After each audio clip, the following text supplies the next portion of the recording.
Vamos a ver los conceptos claves de las redes neuronales modernas. Una red neuronal moderna es simplemente un grafo de computación que generalmente es dirigido. En este grafo tenemos nodos que son de entrada, como estos que permiten ingreso de información a la red, luego nodos internos que van a realizar algún tipo de cómputo, algún cálculo en base a las entradas originales o a las entradas que reciben en base a las salidas de otros nodos de cómputo, y después nodos de salida en donde vamos a poder observar el resultado o los resultados que genere nuestra red. Estas redes, que se llaman redes, pero en realidad esta nomenclatura de redes neuronales quedó por temas históricos, pero hoy en día podemos pensarlas como grafos computacionales, tienen varias propiedades que son muy interesantes. Primero que todo, son redes modulares, es decir, que podemos tomar acá un pedazo de esta red o, por ejemplo, este pedazo de esta red que genere cierta información o que realice cierta tarea y podemos componer entonces de esa forma redes con varias redes más pequeñas o subredes y así tener una red más grande que pueda hacer una tarea más compleja. Además, estas redes son diferenciables. ¿Qué quiere decir esto? Que voy a poder calcular la derivada de cualquiera de estas salidas o valores generados por la red en base a cualquiera de las entradas. Y además que son optimizables, es decir, que voy a poder, en base a un conjunto de datos, optimizar la salida que tiene la red, voy a poder optimizar sus nodos, el funcionamiento de sus nodos que hacen ciertos cálculos internos, y de esa manera voy a poder entrenar o generar una red para una tarea particular. Vamos a ver un ejemplo del cálculo del método forward o simplemente el cálculo forward para adelante, que es la manera en que utilizamos realmente una red para, por ejemplo, un problema de clasificación, bueno, para clasificar algún ejemplo, o en un problema de regresión para calcular algún valor de salida, etc. Entonces, en este caso, armamos a mano un grafo muy simple en donde tenemos, en base a estas tres entradas, x1, x2 y x3, que serían tres números reales, una cuentita acá que calcula dos salidas. Entonces, por eso tenemos acá tres entradas, ¿no? Y tenemos dos salidas, ¿bien? Estas salidas van a calcularse en base a esta fórmula, que es 4 por x 2 más x1 al cuadrado más 3 por x3. Esa sería la primera. Y la segunda salida sería x1 por x2 más 3 por x3. Entonces, en este caso, bueno, por simplicidad también vamos a definir que esto es igual a esto, es decir, que esto es básicamente un vector de dos valores donde tengo y1 que es este valor y y2 que es este valor. Entonces, en esta red vemos que vamos a poner por cada una de estas operaciones acá un nodo de cómputo intermedio. ¿Ven? Vemos que tenemos como dos etapas, o más adelante por ahí vamos a llamar capas a esto, en donde primero se hacen algunos de estos cómputos iniciales y luego, en este caso, por las propiedades de la suma y la multiplicación, ¿no? Que nos obligan un poco a hacer estas cuentas primero y luego las sumas, pero en otras redes esto puede ser arbitrario, puede ser al revés, ¿no? Entonces, en este caso, vamos a hacer primero estas cuentas, después estas y después vamos a tener el resultado final. Y además, en este caso agregamos dos nodos con otro color, este color amarillo, para decir que estos nodos son distintos porque van a ser nodos de parámetros. Estos nodos de parámetros tienen un valor, cada uno, no son una operación, sino que tienen un valor, pero lo interesante es que estos valores no son valores de entrada y tampoco son valores de salida, sino son simplemente valores que tiene mi red, ¿bien? Que después más adelante que vamos a poder cambiar, ¿bien? Entonces, en este caso, para el ejemplo que tenemos, x1, x2 y x3 valen estos tres valores, ¿no? 1, 2 y 2 también. Entonces vemos cómo sería el cálculo de esta red, que es muy intuitivo, ¿no? Simplemente seguimos, bueno, acá tenemos una multiplicación, esta multiplicación recibe el valor 4 y el valor 1, multiplica esos dos valores y tiene como salida entonces de este nodo el valor 4, ¿bien? Eso sería lo que calcularía esta parte de la formulita, ¿bien? acá, de nuevo, claro, estamos haciendo un ejemplo específico, pero bueno, esto en general acá sería x1 y el valor de x1, x2 el valor de x2 y x3 y el valor de x3, sean los valores que sean. ¿Sí? En este caso estamos usando valores específicos para hacer un ejemplo. Luego de eso, también y al mismo tiempo, podría ser en paralelo, calculamos acá la multiplicación entre x1 y x2. Eso va a ser necesario para acá, para esta parte de abajo. Entonces multiplicamos 1 por 2 y tenemos acá este 2 de salida. Después a x2 también teníamos que elevarlo al cuadrado acá. Entonces, perdón, esto debería ser acá entonces x2 al cuadrado. x2 este lo elevamos al cuadrado, ¿bien? Entonces tenemos 2 elevado al cuadrado 4. Y por último tenemos aquí esta cuenta que hace 3 por x al cuadrado, ¿bien? 3 por, 3 por x3, que es el x3. Entonces acá tenemos 2 por 3, que me da 6. Y lo interesante es ver que acá este 3 por x3 y 3 por x3 están en los dos lugares, así que lo vamos a calcular una sola vez. ¿Bien? Y ahora, teniendo cada uno de estos términos, lo que vamos a hacer es sumarlos de la manera adecuada, ¿no? En el primer caso sumamos estos tres términos y en este caso sumamos estos dos. Y de esta manera obtenemos el resultado y1 y el resultado y2. En las implementaciones particulares, estos cálculos se pueden hacer en paralelo, se pueden hacer todos con una misma unidad de procesamiento. Bueno, eso depende, pero bueno, lo interesante es que se hace paso por paso, ¿no? O sea, al tener un grafo dirigido como este, que es decir, que tienen sentido de las flechas, podemos hacerlo paso por paso y así obtener, ordenando el grafo, ordenando los cálculos del grafo de manera tal de que se empiece por los nodos de entrada y se termine por los nodos de salida, se puede obtener el resultado siempre. Entonces, vuelvo a algo que dijimos antes, de que esta red es modular, y esto es importante, ¿no? Porque en este caso vemos un ejemplo muy trivial, pero sin embargo significativo, de cómo este cálculo se reutilizó en varias partes de la red, y esto es una característica que vamos a ver varias veces en otro tipo de redes, y es una característica particular de las redes, en donde reutilizamos muchas veces la misma representación, el mismo cálculo para distintas cosas. Entonces, podemos decir que esta es una subred que calcula una tarea, ¿no? Podríamos ver esta como un nodo de entrada, y este podríamos verlo como un nodo de salida de esta subred, que termina siendo como un nodo interno de la red en general. También esta red es diferenciable. Si ven acá, todas estas funciones, elevar al cuadrado, multiplicar y sumar, son todas derivables. Puedo calcular las derivadas de cualquier combinación de cualquiera de estas funciones. Pero además, como esta red está formada por composición de estas funciones, es decir, mi cuenta final básicamente es una mezcla de multiplicaciones y sumas, etc. Entonces, toda mi red va a ser derivable también. O sea, mi red va a ser una composición de funciones derivables. Eso me va a permitir calcular derivadas de cualquier lugar de mi red. Entonces, vamos a sumarle a esta red otro elemento que no teníamos antes, que es una función de error. Bien, tenemos entonces nuestros nodos de entrada, nuestros nodos internos que van a calcular algo que acá le ponemos h. Este h viene de la palabra hidden en inglés o oculto, que también a estos nodos se les dice a veces nodos ocultos, porque técnicamente uno solamente vería, si tomamos la definición más o la versión más biológica de lo que es una red neuronal. Una red neuronal, uno no ve qué es lo que pasa en el cerebro, pero tiene formas de capturar el mundo y formas de actuar sobre el mundo, que serían las neuronas de entrada y salida. Entonces por eso tenemos este H. Y tenemos este P, que serían los parámetros, ¿no? Que serían como lo que aprendemos nosotros, de alguna manera puesto en números, ¿no? Entonces, todo esto me calcula en la salida, y tenemos además una función de error, ¿sí? Que generalmente la vamos a llamar E, que es también derivable, que siempre va a ser un escalar, siempre va a ser un número que me va a decir cuanto más grande sea, más error va a tener esta red, y cuanto más chico sea, menos error va a tener esa red.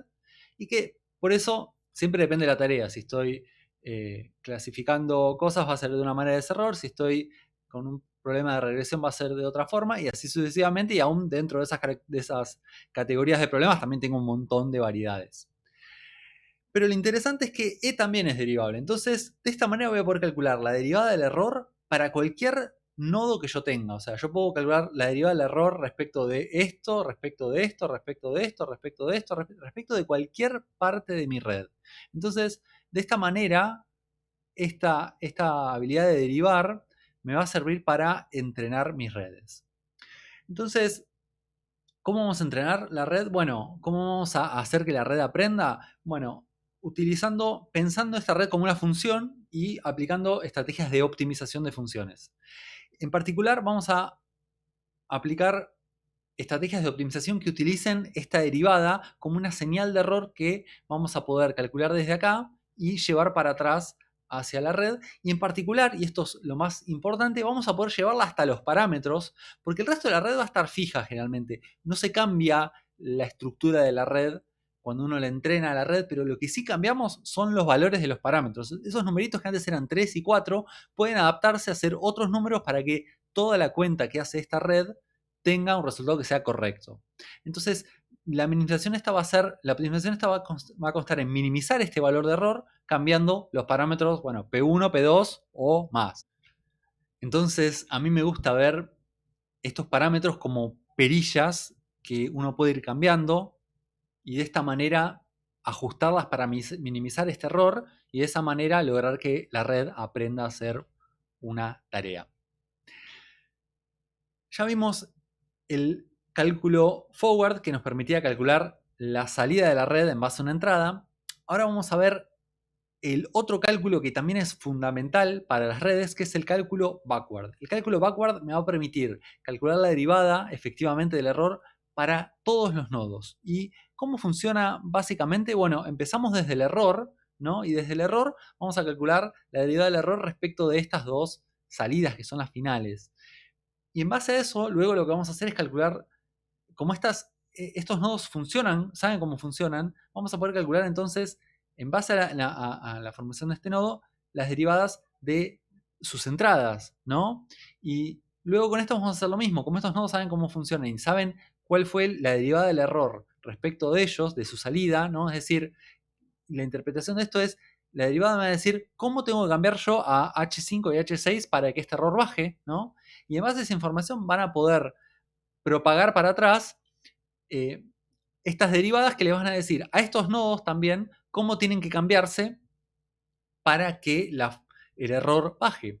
Y luego estos van a hacer lo mismo hacia atrás y en este caso se lo van a decir a los nodos de entrada, pero estas derivadas generalmente no las usamos, no son útiles, porque estas derivadas querrían cambiar en realidad las entradas, que son nuestros ejemplos de aprendizaje, que generalmente no los queremos cambiar, pero para lo que sí vamos a usarlas es para cambiar a P1 y a P2 o los parámetros que tenga mi red, de manera tal de que yo pueda ajustarlos o sea, puedo básicamente hacerlos más grandes a estos valores, más chicos o dejarlos igual. Entonces eso es lo que me va a decir esta derivada.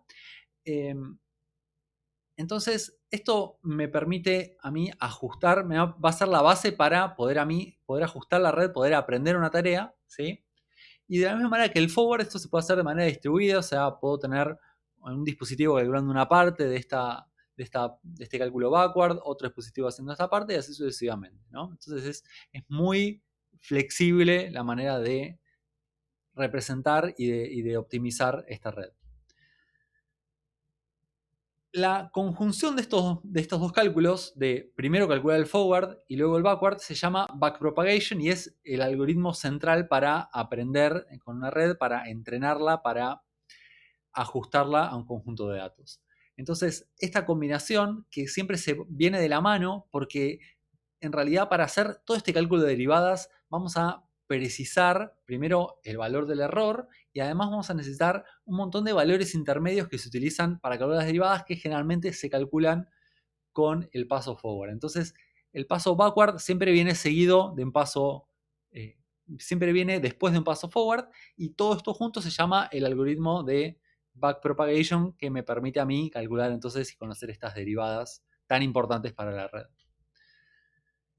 Una vez que tengo las derivadas, ¿qué hago? Bueno, en realidad las derivadas solas me dicen una información de cómo puedo, qué es lo que yo tengo que hacer, si subir o bajar los parámetros, pero no son un algoritmo para optimizar, son simplemente una manera de calcular las derivadas. Bueno, el descenso de gradiente es un posible algoritmo de optimización, pero es el más usado y nos sirve para redes que tengan 1 o 10 parámetros o 1000 millones de parámetros. Se utiliza la misma idea básica. Y la idea es que si yo estoy acá en un punto, bien, yo tengo mi parámetro acá, por ejemplo, vale 8, calculo de la derivada, ¿no? Y acá veo la función derivada como en su forma completa, pero en realidad yo lo voy a ir calculando en ciertos puntos.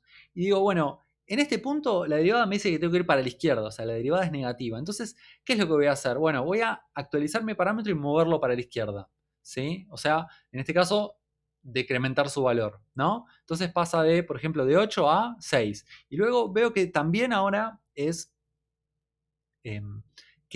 es negativo y sigo yendo para la izquierda. Y así sigo yendo para la izquierda hasta que llego a un punto en donde encuentro el mínimo del error. Entonces de esta manera vamos a ir modificando los parámetros hasta que cada uno esté en un lugar donde este error se minimice. Por supuesto, en este caso estamos viendo algo de una sola dimensión, es decir, un caso en donde yo tengo un solo parámetro, una red con un solo parámetro, y puedo minimizar así el error. Y además, esta función de error es bastante linda, es como un cono en donde haga lo que haga, si voy para la izquierda acá, siempre voy a encontrar el mínimo, parece.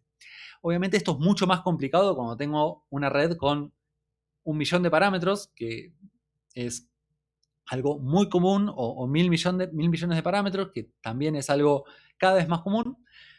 Entonces, en ese caso, la función de error en realidad es una función multidimensional mucho más compleja, con mucho más recovecos, y esto tiene algunas vueltitas de rosca, pero básicamente la idea básica, tanto para una red de 1000 millones de parámetros como para una de uno, es la misma. Utilizar este gradiente, que en realidad se le dice gradiente a la derivada multidimensional, es decir, una derivada con muchas dimensiones, aunque en este caso la podemos ver como una derivada común porque es una sola, que nos sirve de guía, ¿bien?, para este proceso de optimización, y cuando llegamos acá nuestra red está entrenada, si tenemos suerte. Entonces, pensando en todo esto que vimos y poniéndolo en el contexto de un problema de aprendizaje automático, de minería de datos, ¿no?, en el contexto de un proceso de ese estilo, entonces nosotros, para entrenar un modelo, podemos tener ejemplos que pueden estar etiquetados o no, dependiendo del tipo de tarea que estamos haciendo. Y vamos a tener una red que va a tener ciertos parámetros iniciales que generalmente van a ser aleatorios, no completamente aleatorios, porque ahí tenemos algunas ideas de qué tipo de aleatoriedad nos gusta, pero generalmente van a ser aleatorios. Y en base a este algoritmo de aprendizaje que dijimos que es el descenso de gradiente, vamos a optimizar este error, que este error puede ser un error cuadrático, como muchas veces se conoce en regresión lineal, o un basado, por ejemplo, en entropía, u otros. Hay varios tipos de errores, ¿no? Y de esa manera, una vez que hacemos este proceso, vamos a tener un modelo entrenado, con parámetros entrenados, una red ya entrenada, ¿no? Y lo vamos a poder utilizar con ejemplos nuevos para hacer predicciones. Entonces, en este sentido, las redes no cambian respecto de otro tipo de modelos de aprendizaje automático, solamente que, bueno, se entrenan con esta forma del descenso de gradiente y tienen esta particularidad que no tienen todos los modelos, de tener parámetros iniciales aleatorios. Recién vimos una red basada o definida en base a valores escalares, es decir, números reales, ¿sí?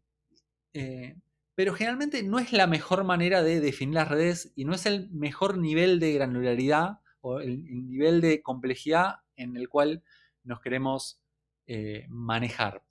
Entonces, tenemos los escalares, los tipos de datos escalares, que son simplemente un número, ¿no? Después tenemos los vectores, que vienen a complejizar eso, donde tenemos básicamente una lista ordenada de números. Las matrices, que tienen, ahora son una lista pero en 2 dimensiones, ¿no?, donde tengo filas y columnas, ¿bien? Y todas estas en realidad son casos particulares de algo que se llama un tensor, ¿no? Entonces esto sería un tensor de 0 dimensiones, que lo podemos pensar así como un valorcito, ¿no? Después tenemos un tensor de 3 dimensiones, de 1 dimensión, que es un vector, ¿bien? Una matriz, que es de 2 dimensiones.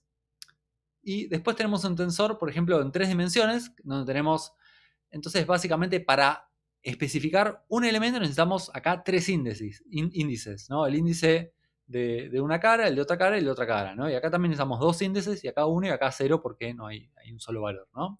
Y si seguimos también tenemos tensores de 4 o más dimensiones. Entonces, generalmente no vamos a querer hablar de escalares nada más, porque si definimos las redes en términos de escalares tiene mucho detalle, sino vamos a hablar de tensores, ¿no? Esta red, por ejemplo, recibe un tensor y devuelve otro tensor. Y bueno, especificaremos de qué tamaño será ese tensor, ¿no? Si 1, 2, 3 o cuántas dimensiones y además qué tamaño tiene, ¿no? Porque esta puede ser una matriz de 3x3 o de 5x5 o de 10x10. También ese es un dato interesante, un dato importante a tener en cuenta, ¿no? Entonces, en base a esto, como decía, hablar de números es hablar de un nivel muy bajo, mucho detalle. Entonces, podemos hablar más a nivel de tensores, ¿no? En donde tenemos, bueno, recibo acá un tensor, hago una multiplicación de este tensor W0 con W1 y otra multiplicación y después hago una suma y le aplico una función a todo este tensor.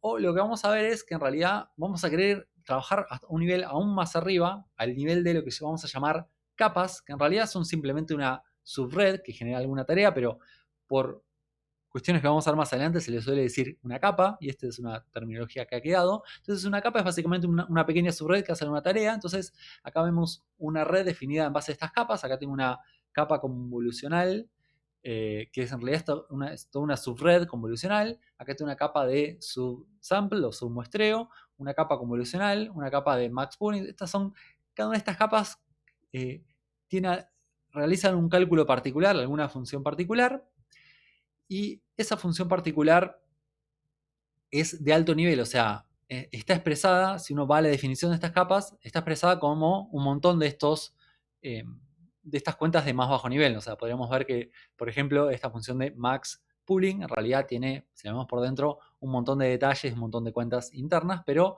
vamos a querer entonces trabajar un nivel más alto de abstracción.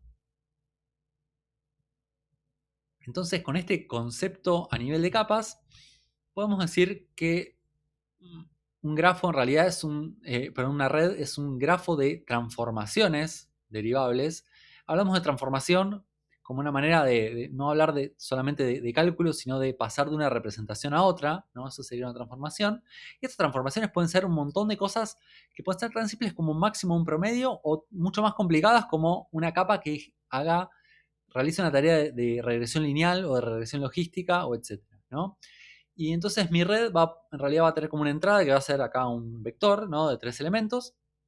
Y mi red va a aplicar, por ejemplo, en este caso, 3 capas. Cada una va a ser una transformación distinta y voy a tener una salida que es un vector de 2 elementos.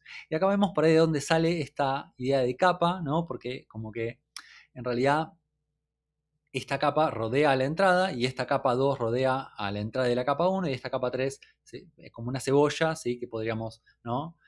Considerar nuestra red que se va armando para tener, cada vez tenemos más capas que complejizan a nuestra red hasta que tenemos la última capa que genera mi salida, que sería como la máxima, digamos, la última capa sería la que tiene la máxima complejidad quizás de cálculo o representación. Vamos a ver distintos tipos de redes.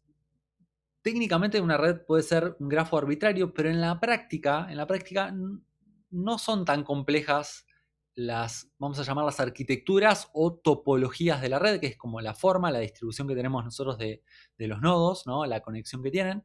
Entonces, la topología más común es la topología lineal o secuencial, en donde nosotros tenemos una entrada y eso pasa a otra capa, y la salida de esa capa pasa a otra capa, así hasta que llegamos a la salida final, y no tenemos bifurcaciones ni nada por el estilo. Después tenemos, bueno, sí, la topología cíclica, que es la que vimos que es más general, en donde por ahí esta entrada se alimenta a dos capas. Estas dos capas, todas las dos reciben esta entrada.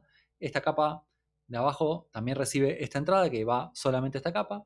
Y bueno, luego podemos tener acá que esta capa pasa a otra y esta pasa acá, y la salida de esta capa pasa directamente hacia el final para calcular la salida.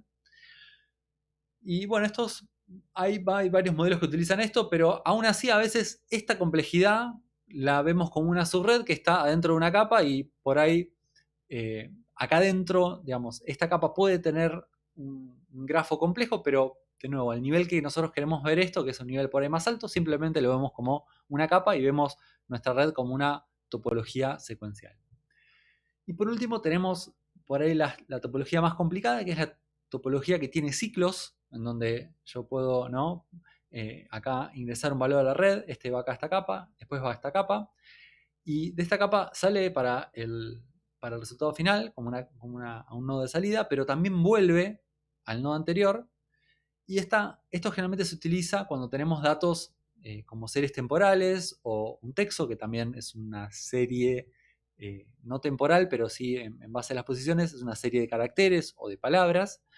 Entonces, lo que me permite esto generalmente es que cuando yo voy a clasificar, cuando yo voy a procesar un elemento, por ejemplo, en el segundo 1, entonces este entra, bien, y al principio por esto no se utiliza porque no hay información de lo que pasó antes, pero cuando estoy en el segundo 2, la información del segundo 1 fue para acá, pero también vuelve para atrás, entonces cuando ingresa la información del segundo 2 a la red, puedo ver cierta representación, cierto cálculo hecho en base a la información del segundo 1, y de esa manera entonces esta red puede procesar de manera más fácil, con algún tipo de memoria, secuencias temporales. Y muchas otras aplicaciones también un poco distintas, pero con esta idea igual de tener un poco de entonces memoria en mi red neuronal. Entonces, un poco para resumir, mi red neuronal es un grafo de cómputo que tiene transformaciones que van a ser transformaciones que se pueden aprender, o sea, van a estar medio predefinidas, pero como tienen parámetros que son ajustables, cada una de estas transformaciones las voy a poder ajustar de manera tal de que mi red se ajuste a mi problema. Y eso lo voy a hacer con este algoritmo de aprendizaje que se llama el descenso de gradiente, que es un algoritmo de optimización. Y para el cálculo de gradiente tengo el algoritmo de backpropagation que me permitía hacer primero un forward, después un backward, y en el backward ir calculando las derivadas de estos parámetros, ¿no? La derivada, perdón, del error respecto de estos parámetros. Entonces acá de nuevo veo también esta sería una función de error, ¿sí? El eje Z acá sería el error y el eje X e Y serían dos parámetros, y cada una de estas flechitas me indica cómo mi red va a ir cambiando sus valores, ¿sí? De los parámetros Y y X hasta que llegue al punto mínimo, y de esa manera ya va a estar entrenada. No hablamos mucho de qué hacen las capas, de qué transformaciones hacen. Bueno, en realidad hay un montón de capas, hay cientos de capas hoy en día, cada una por ahí que hace lo mismo de manera ligeramente distinta, otras se complementan, otras traen algún tipo de propiedad a las redes que en algunos casos resulta útil. Las capas más simples, que son las más utilizadas, son las capas de regresión lineal, que también se conocen como capas lineales o capas densas o capas fully connected, completamente conectadas, que vamos a ver por qué luego, o también se conocen a veces como capas afines, si somos más técnicos. Después tenemos las capas de regresión logística, que son simplemente las capas de regresión lineal con una manera de convertir la salida de la regresión lineal en probabilidades. Después tenemos las capas convolucionales, que se utilizan mucho para procesar datos como imágenes, videos o sonidos, que básicamente aplican la operación de convolución.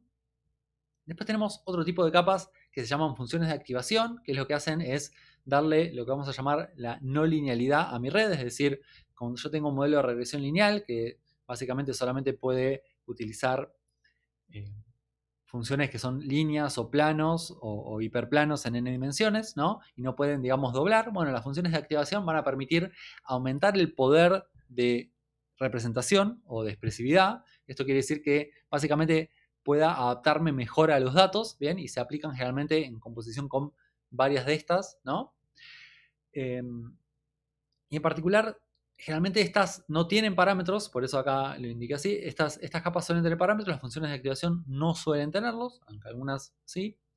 Y después tenemos otras capas, como decía, más accesorias, como la de batch normalization o dropout, que en realidad sirven para mejorar de una manera el entrenamiento de la red por ahí o el poder de generalización, pero realmente no es que hagan algún tipo de cálculo útil en sí, sino que ayudan a que el resto de las capas hagan un cálculo útil.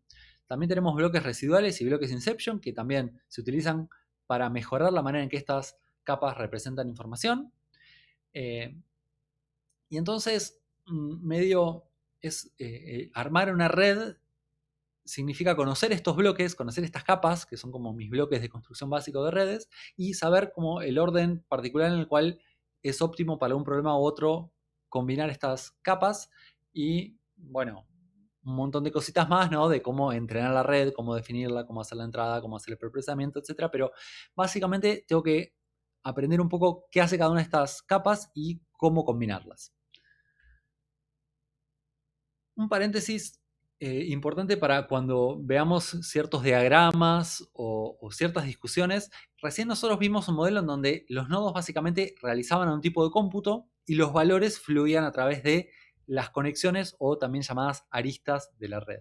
Entonces, esa es la nomenclatura más moderna por ahí, pero hay una nomenclatura que es inversa, que es la más tradicional sobre todo si ven diagramas más antiguos de artículos más antiguos o explicaciones más antiguas de redes, en donde básicamente los nodos eran valores, ¿sí? Como los nodos de entrada y de salida que nosotros pusimos hoy, que por ahí también los podemos pensar como nodos que tienen un valor o nodos que en realidad generan un valor, que por ahí se lee de afuera de la red, ¿no? Entonces, acá eran las aristas las que hacían un cómputo, ¿no? Que era multiplicar estos valores generalmente por algo y luego cuando llegaban acá sumarlos todos. Entonces, en este caso, como digo, las aristas se basan por ahí más en una interpretación más biológica que viene más de las redes neuronales más tradicionales, en donde la sinapsis, que serían estas conexiones, serían las transformadoras, ¿no? Y estos nodos serían las neuronas. Y en la práctica se utilizan ambas nomenclaturas y lamentablemente hay que aprender a ambas y, bueno, saber distinguir en cada caso cuál es cada una. Esto no es un problema en la práctica, se ve claramente qué es lo que se está diciendo en cada caso, pero bueno, hay que tener en cuenta que están estas dos visiones, estas dos maneras de representar la información que son equivalentes. Bien, entonces, hasta ahora hablamos de redes y hablamos de topologías y no estamos hablando de cómo elegir una topología, que es un tema complicado, pero sí vamos a decir algo que es que, en realidad, si yo tengo una red de dos capas, que solamente tiene dos capas así, que tiene dos niveles, digamos, de complejidad, entonces, una red de dos capas, si yo le doy una suficiente cantidad de unidades de cómputo de nodos, puede resolver cualquier problema, en teoría. En teoría. Esto es un resultado duro de Sibvenko, ¿no? Es una teoría muy, muy sólida, en donde nos dice que, perdón, de Sibvenko y refinado por un montón de autores después, pero ese fue uno de los resultados de base. Que entonces diría que yo no tendría que pensar tanto en la topología de mi red, en cómo organizarla, porque si yo hago una red así con dos capas, con cierto tipo de nodos, entonces mi red ya me va a funcionar para cualquier problema.